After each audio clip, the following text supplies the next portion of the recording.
So friends, today we are discussing on the topic of fundamentals of units versus stress and factor of safety. So here you can see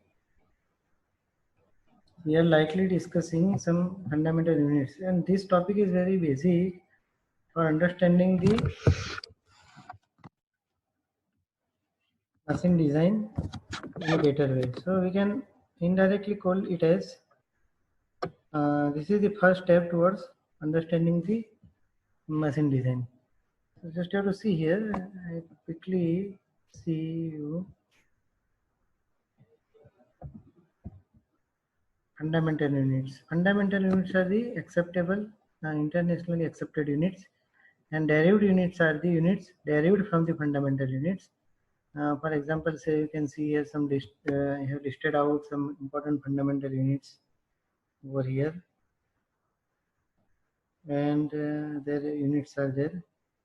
And derived unit, for example, say serial number 7 pressure is derived from the force as pressure is equal to force upon unit area. So these kinds of parameters are called as the derived units.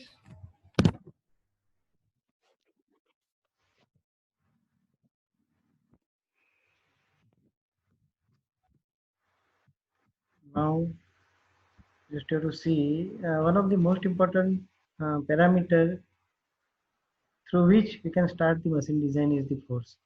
Now force can be of any kind. In any machine element, force can be of any kind. Say energy transmission may be considered as the force. Weight itself of the machine is considered as the force in machine design. Or say frictional resistance, where we are applying the brake, then there is always the chances of frictional resistance is there. Inertia of the reciprocating parts, also some temperature is changing, and because of the temperature changes, forces are generated and unbalance of the parts are there. So force are of various kinds, and depending upon the nature of the force, you have to decide the proper machine design process. Now here you can see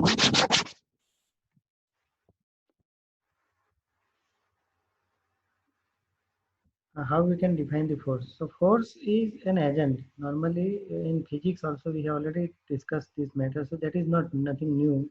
Also you have already studied in the initial semester regarding the mechanics of solids and some basic machine design and industrial drafting and machine design, in which you already studied these things. But the main concept that you have to keep in mind is that this is the change of momentum, because momentum is what we are multiplying the mass with the velocity.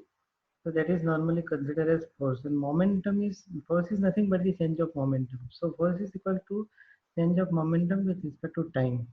And considering this equation according to the Newton's law of kinetics, F is equal to m into a. That is the generalized equation of the force that we are normally using.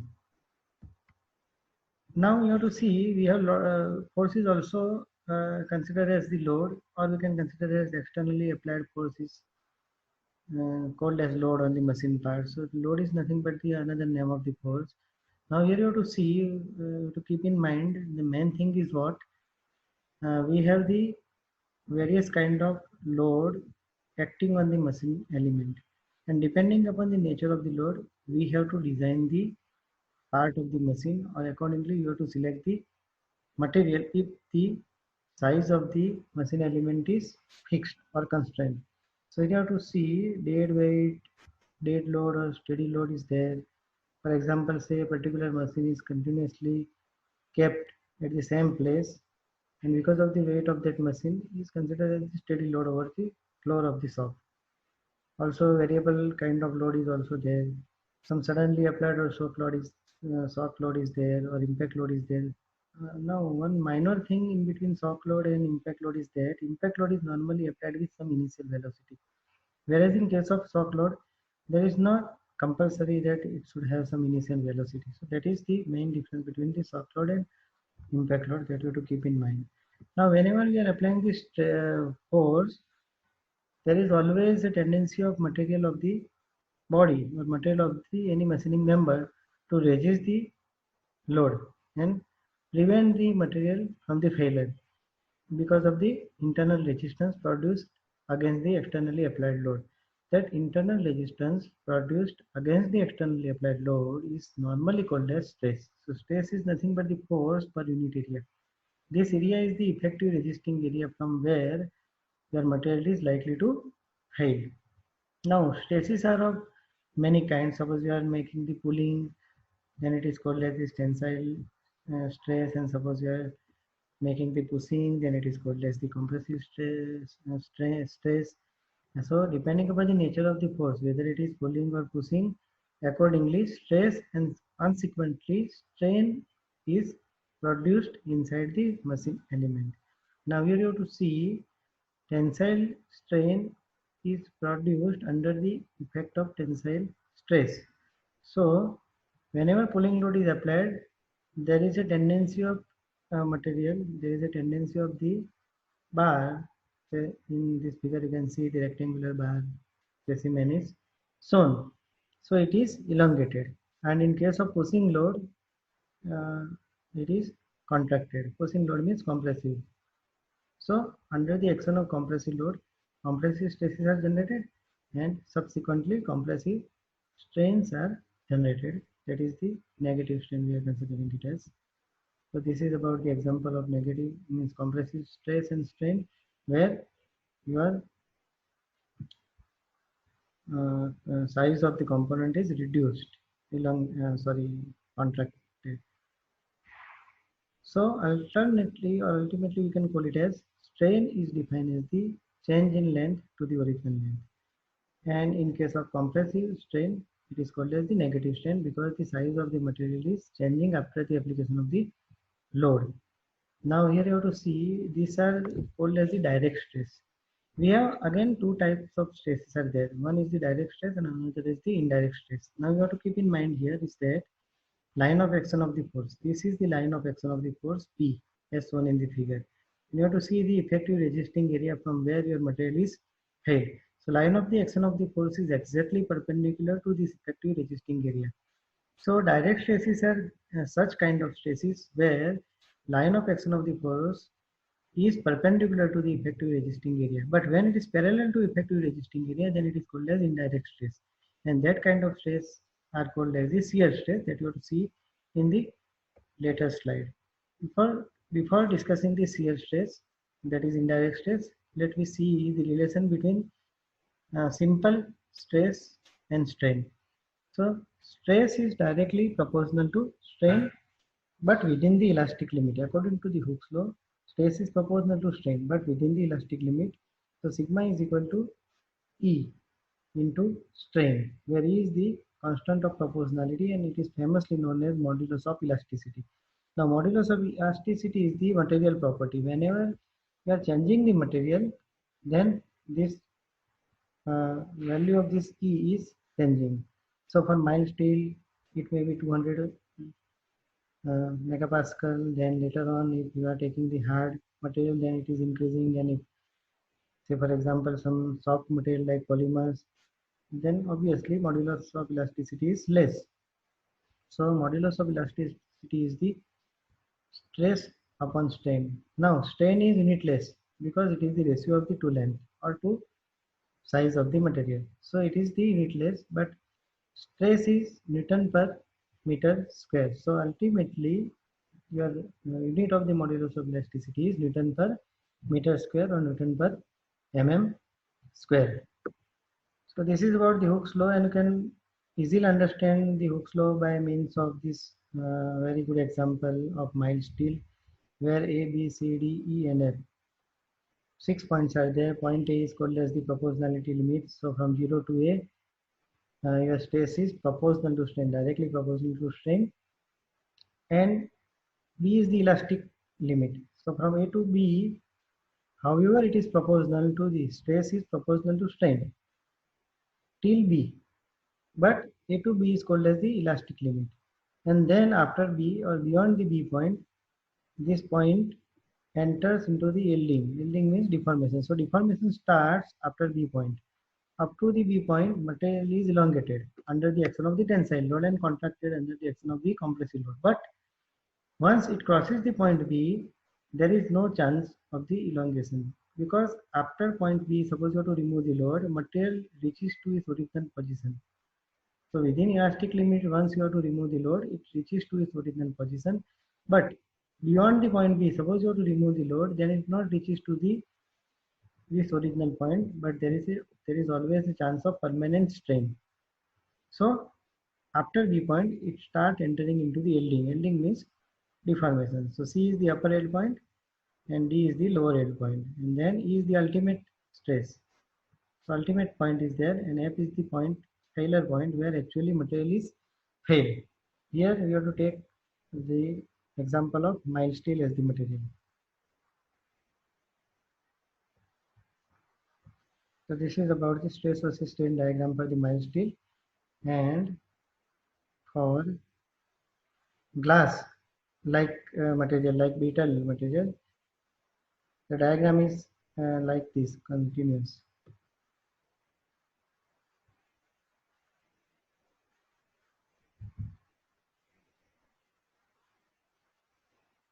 So just have to see here. Now the indirect stress, we are talking about the indirect stress. So indirect stresses are shear stress. So here you have to see, as we have discussed previously, the effective resisting area, or we can call it as shearing area, is parallel to the line of axis, parallel to the line of axis of the force. So it is called as the indirect stress. One of the famous example is cotter joint, used in the cotter joint for power transmission, where your cotter is fell under the shear. So tau is equal to force upon unit area, where area is equal to pi by 40 square. So equation remains same. When it is in double shear, if it fails in two ways, then area is doubled to make the tau 2p by pi d square. So this is about the shear stress and strain.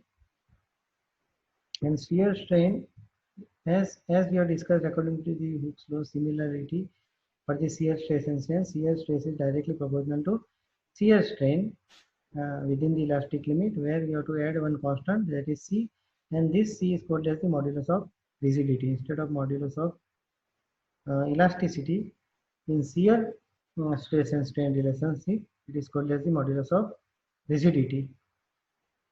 So it is denoted by G, or sometimes it is called as N.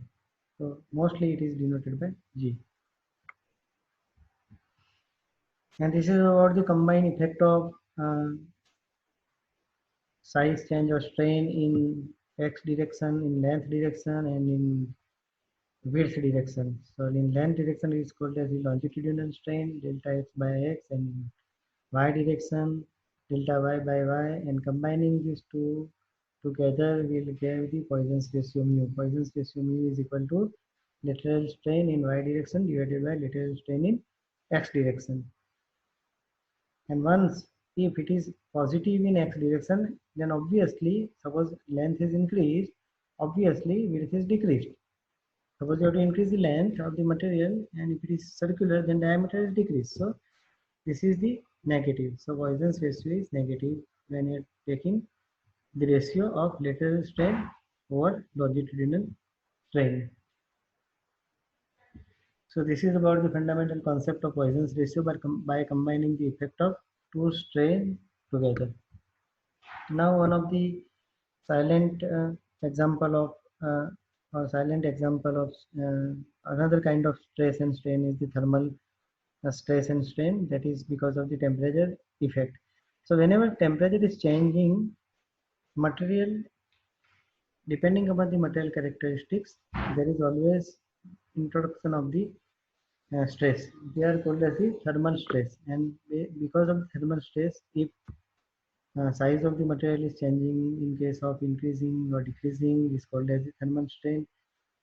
And thermal stress is always proportional to change in temperature. Thermal stress is always proportional to temperature changes. Now proportionality is to be converted into equality here in this equation. That equality, I have added one constant. That constant is called as the alpha. Here you can see alpha. So that alpha is nothing but the coefficient of thermal expansion, and it is the material property. Again, when material is changing, coefficient of thermal expansion is changing. So it depends on the material itself. So it is called as the material property. Another important type of the stress are bearing stress. So here you have to see the fundamental difference between bearing stress and compressive stress is there.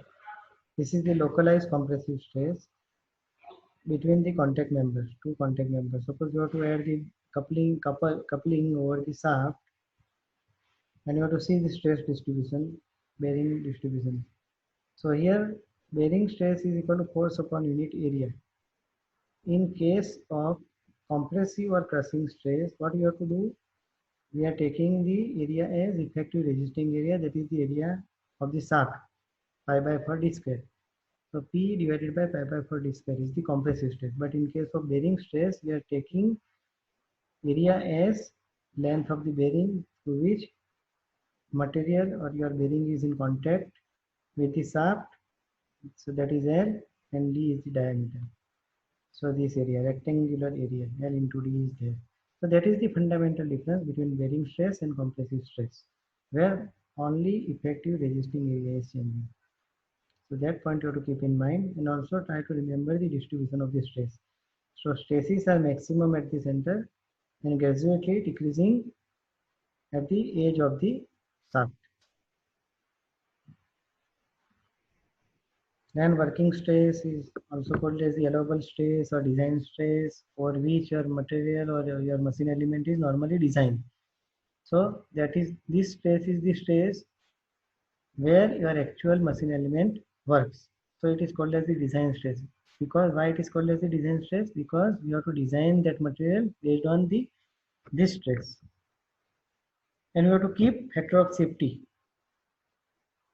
Normally, you have to keep the factor of safety by dividing the maximum stress with the working or design stress. Suppose we have to design, normally factor of safety is more than one. That is the reason why you have to take some safety features to avoid the uncertain failure of the machine component against the suddenly applied load. Okay, so here one example is there. Suppose if a component needs to withstand a load of 100 Newton with factor of safety 3, suppose you have to keep factor of safety 3, and it's designed, it is designed with the strength of 300. If we are keeping the factor of safety as 3, so obviously you have to design based on the 300. So maximum stress is 300, working stress is 100. Okay. So however, machine or this component is taking only load of 100 Newton. So working stress is 100 Newton, but you have to design based on the 300 Newton. So maximum stress is 300 Newton. So factor of safety is 300 by 100, that is 3. So ideally we have to take always factor of safety as 1, minimum 1, and preferably more than 1, to take the uncertain, to take the advantage of certainty, or to avoid the uncertainty in loading condition. And that this loading condition is normally due to material strength or unavoidable manufacturing process load or any design errors or theoretical capacity of the design. So that is the main reason why we are providing the factor of safety in the machine design. And depending upon the loading condition, just have to see, depending upon the application point of view, we have to keep the factor of safety from 1.25 to 1.5 to 2 to 3, and in some case it is 3 to 4 in specific condition of the loading. It is higher. I can give you the example of designing the lift. Suppose you have to design the lift of any building, residential building, then it is the factor of safety may be 8 to 9, 8 to 10 even. So safety is one of the prime concern in such kind of the machine element. So factor of safety is the strength of the component divided by the actual loading condition of the material. So here to see brittle material, I already give the example of grass like structure having the stress versus strain diagram. This is famous diagram that we already discussed, famous diagram of the mild steel. And you have to see when it is reached into the permanent deformation, there is a permanent yielding or permanent strain is there in this case, specified permanent strain. So this is about the introduction of the factor of safety, on which factor of safety is decided and how we can decide factor of safety. Okay, so now we have to discuss about the impact stress. That is the another kind of stress. As we are discussing the topic of various kind of stresses, to understand the various kind of stresses before going for the actual machine design. So as I only initially told you that this is the first step towards the machine design. So here impact stress you can see with the equation in form of strain energy. Normally we are using the strain energy P into delta L, and potential energy WH mg W is equal to mass into G into H is equal to H plus delta L, where delta L is the change in length due to load applied, impact load applied on the machine component, and both the energies are same, kinetic energy and potential energy, because kinetic energy is the energy applied over the machine component with the velocity, with the motion, and that is restrained by the potential energy of that machine component. So to avoid the failure, this energy must be same. So equality will give you one equation, quadratic equation, that you can use for the calculating the impact stress. So this is the famous equation that is normally used to take the to calculate the impact stress by comparing the kinetic energy and potential energy of any material together. Then bending stress are associated with the shearing action of the material, or famously known as the torque. Tau divided by R is equal to T by J is equal to C theta or G theta by L. Sometimes it is called as the G theta by L. So this is called as the equation of fundamental equation of torsion. M upon I is equal to sigma by Y is equal to E by R. Fundamental equation of torsion, twisting moment, that we have already discussed in the mechanics of solids. So this is the quick review for that. And whenever you are trying to calculate the turning, this sigma or tau is equal to M. M is the bending moment. Suppose under the bending upon moment of inertia, M upon I into Y.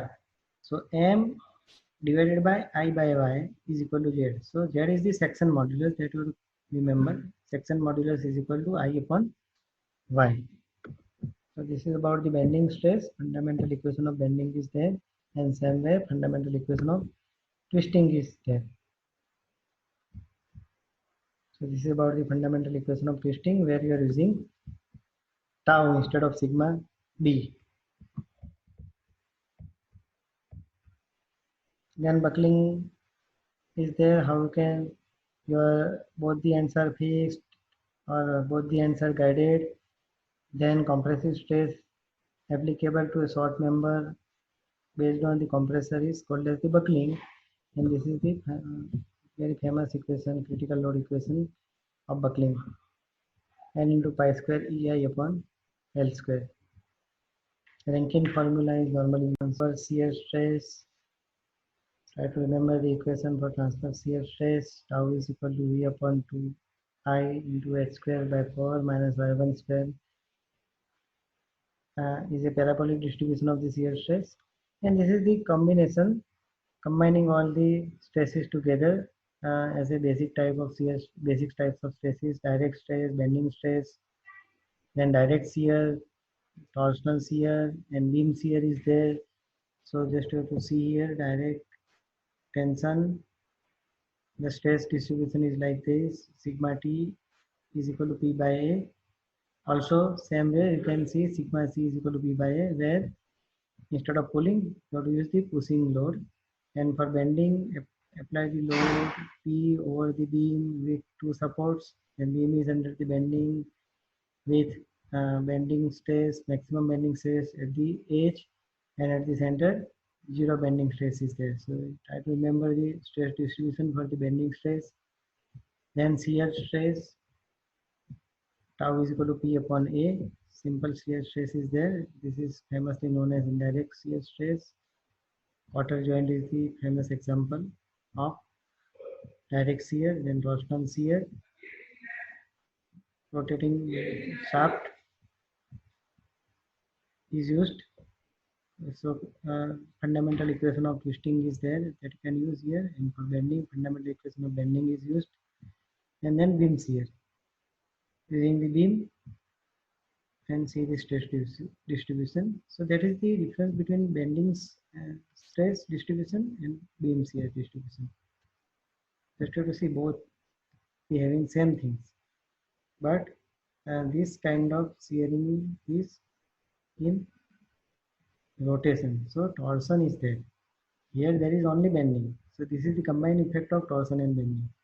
We will give the stress distribution in such kind of nature. The central it is maximum, whereas minimum at the edge. Then variable stresses are there. We have to discuss about the variable stresses. Is called as the fatigue. Reverse and repeated cyclic loadings are famously known as the variable stress. So every time it is not there. A single kind of loading is applicable to the machine component. So if variable loading is there, then there is always a different scenario for the designing aspect. So that you have to keep in mind while designing the machine component, whether variable loading is there or not. Okay. So variable loading means continuously change in magnitude of the load or in direction of the load or change the point of the load application, like rotating shaft, direction of the load like connecting rod, and punching or shearing. You can see it is variable. So three kind of examples are also there, so you can easily understand about how a particular machine component or mechanical component is experiencing variable loading. So this is the famous curve known as SN, strength versus number of cycle curve, strength or stress versus number of cycle curve, where suppose your material in this particular point, initial point, having the very good strength, and under the number of cycles, means under the performance, whenever it is using, it reduces its strength. Continuously strength of the material is reduced, but it never reaches to zero. Just have to see, it never reaches to zero. Even after material is not be able to used, after a long period of time, the strength of the material is still remain, and that strength is called as the endurance strength of the material, sigma E, or fatigue strength. So it is called as the endurance limit or fatigue strength of the material. So fatigue strength or endurance limit is defined as the minimum strength of the material remain or stored even after continuous performance of the number of cycles. So every materials have tendency of reducing the strength with respect to performance, but it never becomes zero. So this is SN fatigue curve. We can call it as fatigue strength. Where here, just you have to see here, around about 10 raised to 6 cycles, material strength becomes saturated. Initially low cycle level, then high cycle level is there, infinite, finite life, and infinite life. So finite life is this, where your strength is reduced from this point to this point, from ultimate point to endurance limit. But endurance limit too never becomes zero. So that is called as the endurance limit. Then let we have a quick overview about the identification of the different kind of stress, whether you are able to understand the topic or not. So before going for the machine design examples, let quickly review. You can identify the different stress and note down in your assignment book. About point A, what is the stress? About point B, what is the stress? About point C, at point C, what is the stress? What is the stress in spring? So I will give you the answer here. In lever arm AB and AC, just you have to see in lever arm AB and AC. In lever arm AB and AC,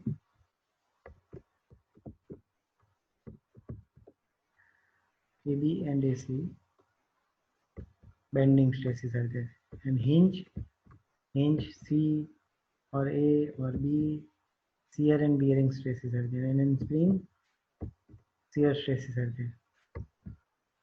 Now find the maximum length of the steel wire. So that is the assignment for today's lecture. Find the maximum length of the steel wire that hang without breaking. Breaking stress of the material is given and density of the material is given. And you want to find the maximum length that can be hang without breaking. So there is a twisted problem is there. Here stress is given. Force is equal to stress upon unit area. So how you can calculate, just have to see stress is given. So stress is equal to force. Force is what here? Weight upon weight of the wire, because you have to calculate the maximum length of the steel wire, that is the weight itself. The steel wire breaks under weight itself because no any other externally load is applied over this particular thing. So weight is to be kept in mind. So breaking stress is equal to weight of the wire upon area. So weight of the wire is equal to GH, rho G, okay, rho into G, and area, volume, area into L. So that is the volume. So here A into L into rho into G upon area. So area is subtracted, will give L rho into G. So L is equal to, that you have to find out. L is equal to what? Breaking stress divided by rho into G. Breaking stress is given, density is given, and gravitational acceleration is, if it is given, not given, you can assume, you can take and take the length as 1 into 10 raised to 9 centimeters. So that is the length of the wire that can be hanged under the capacity of this breaking stress, or it is called as the strength, modulus of elasticity of the wire material. Now some conceptualized questions about this: why solids are more elastic than gases, or why, which is more elastic, water or air, or steel or rubber? Why spring balance was wrong reading after long use? Because of the permanent deformation, you can call it as. Or why spring is made of steel, not a copper? Because steel is more elastic than copper, or say copper is more elastic than steel. So depending upon the modulus of elasticity concept, you can give and conceptualize the answer of these questions. Okay, so thanking you about today's topic. We'll discuss more fundamental machine learning topics in the subsequent lectures. Thank you.